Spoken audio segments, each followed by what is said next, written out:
This is the underside of the upper deck, so you can see it's a hardwood plywood. Just above this beam is where the join was, where the caulking had come apart, and so it had let some water through. It turned out that I had two panels up here, so that one and this one. Surprisingly, there was no mould on it. They were just damp and dirty, but just damp.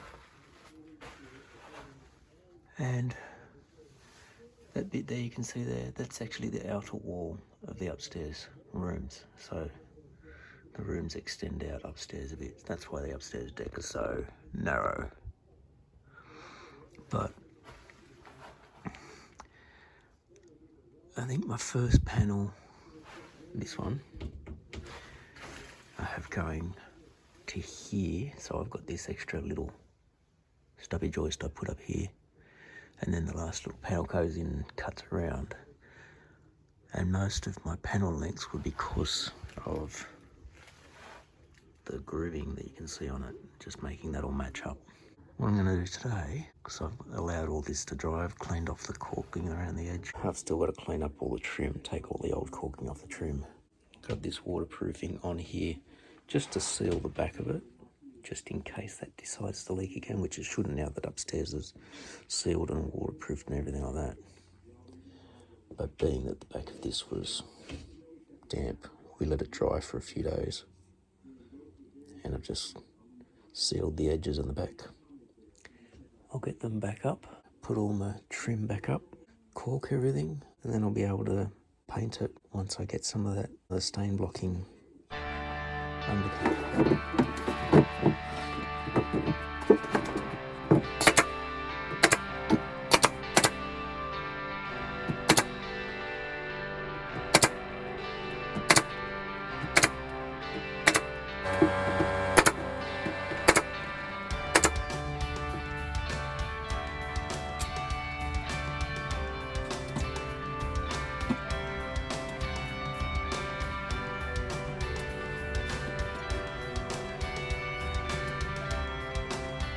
Sealing back up, all the trim back up, and new caulking. Wasn't quite as clean as I'd hoped I'd be there, but I've got to touch up a lot of the paint work anyway. Where all the boards came down, they sort of scratched up the paint. And that's all got to be stain block primed. And then I'll paint the whole roof again with the exterior gloss that we've got, which has a mould inhibitor in it. Another thing I've got to do here, because we put these timber tiles down, let's raise the floor by quite a bit just here, so I need to shorten or lift the bottom of the screen door so that it'll actually open out over this.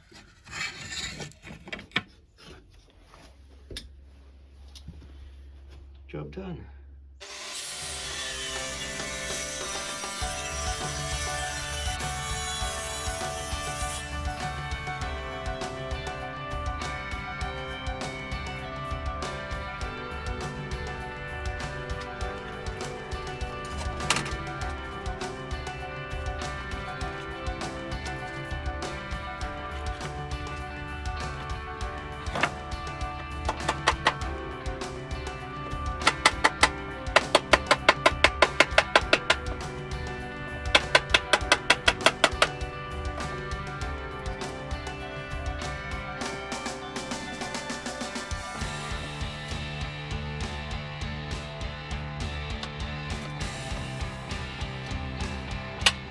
Well, I've been wanting to do that for ages.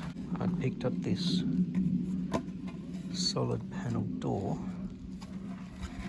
from the tip years ago, because you're allowed to go in and collect timber from the timber pile. And this stuff, like the panels have obviously got a bit of a recess. Sorry, the stiles. So that's leaving only about that much in the middle. That's a decent thickness that's left. I've actually got another door similar to this that I cut up years ago. It wasn't as thick and as heavy, especially that's heavy. Especially the panels, like see how thick these panels are. 1 inch to 1 1/4 inch thick. I'll check in a minute. See it join in this one. There's the join in this one. Surely I could make something with this. There's another one I've cut up like this years ago. It was stored in my timber storage that used to be the other side of that shed. And when we had the bushfire threat, I got as much of that timber out and took it down to the shed at school. So it's down there. A lot of my timber's down there. This stuff I'm going to see if I can get it stored around in my timber storage behind the shed here, or some of it I may get into there. I'll go have a look. There we go. Stored up and out of the way. I'll put this down, keep it dry. Not a lot of stuff here.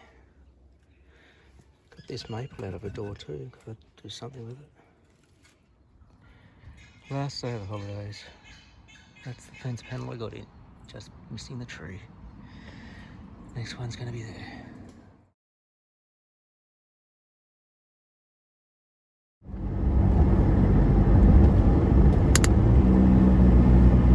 Monday morning, first day, back for term 2, staff development day today, which means there's no students. The schedule for the day got emailed out yesterday by one of the deputies, had a look through it. Doesn't look too strenuous, but it's going to be a couple of long presentations in the morning and some other professional development things later in the day, and then some faculty time, tidy up a bit of administration, see if there's any timetable changes that need to be made. Haven't been emailed, so I'm hoping not. It's a nice way to ease back into the term, coming back and getting your head back into work at work mode, prepare for the students the next day. Day is over.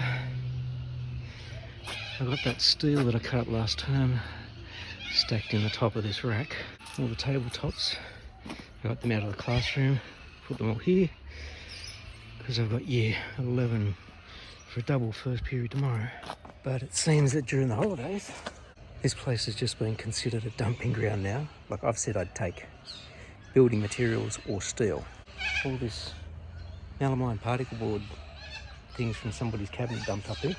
There's a whole stack more down there. These things, which I reckon have come from the primary school. I don't even see a dowel that's meant to be part of it. No idea. But that sort of stuff's not that useful, especially if they leave it out here. Like I've got nowhere to put it. And I mean, we don't have rain expected, but particle board's just going to get ruined. Anyway, just locked up, and I'll just lock this gate and the doorway to the classroom and head off. Wednesday Arvo. I've had all of my classes at least once now. Year 11 helped to use some of the safety caging construction. One of our buildings lost power last term in the storms, and they haven't been able to get it reconnected. So they've had to bring in a giant generator, sit outside the building, and my guys put safety fencing around it so that it'd be protected from other students and keep everybody safe because it's high voltage. So that was the way they started the lesson yesterday on Tuesday morning, and then they did their regular cluster A prac. They're going well with that. One's actually started up his second prac task for cluster A. He's going really well with it. 12 construction, we're getting through cluster D. We need to do our formwork. We actually need to buy some more formwork, timber, in order for us to get that finished. that cluster completed. And Year 12 timber I had for the first time today, and we also had the after school class, and one of the students sticking around and working on that. I'm hoping we're going to be able to start practicing the next couple of lessons, and I'm pretty sure they're hopeful of that too. But they seem to be, I don't know whether the gravity of the whole assignment, the fact that this is their HSC and it's due in 14 weeks. And I was working that out in my head today. 14 weeks, basically 7 fortnightly cycles. I have them 8 times a cycle. So that's 56 hours if we're in the room all the time. And as long as there's like nothing else that's going to interfere with it. But I already know that the athletics carnival's probably on there. Probably there'd be something else on. They're starting to get on top of it. And the good thing is that a couple of them, I think their projects are small and manageable. So I think if we really knuckle down, they'll be able to get it done. Looks like there's smoke in the air. Notice how the sun's very orangey on me? Looks like it's going through smoke. I did see they've started the burning. I saw a sign driving up the mountains the other day, and they were talking about doing some hazard reduction burning, so they must have started that today. Anyway, the term has started. We will get these Year 12 students through and graduating. They will make it.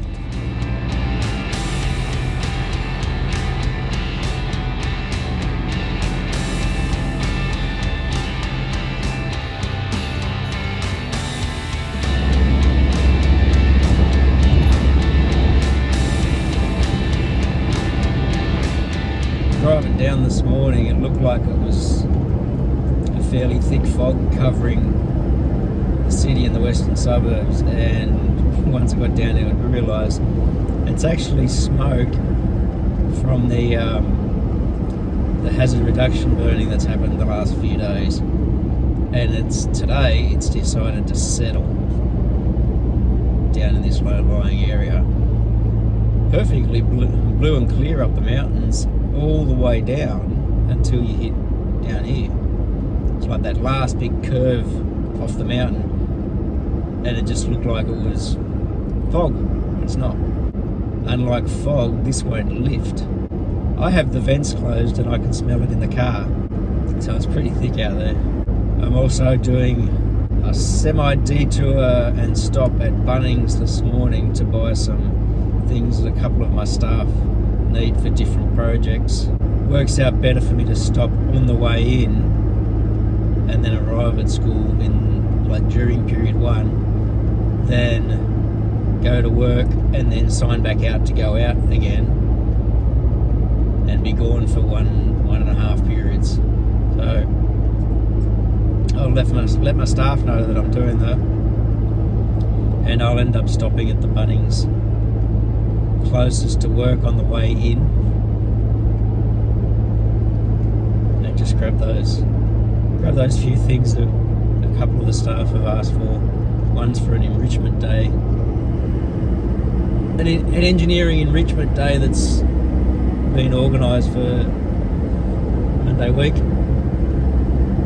which involves a small group of students from each campus. Not the prettiest of tie downs,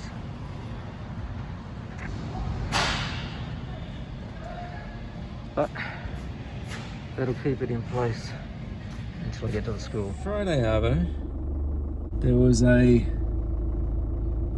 professional development opportunity this afternoon to learn how to use the new VR headsets that the school got via the HISI faculty. So I went up to have a look at that and see how they were. I'm not meant for virtual reality games. Got into one of the games on it,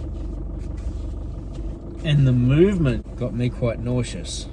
I see a lot of potential in them, especially with the augmented reality, which I think is probably a better use unless we could do some virtual reality tours to like specific factories or locations and businesses or that sort of thing. That's cool. Something happening in the park where they got all the kids in giant inflatable balls.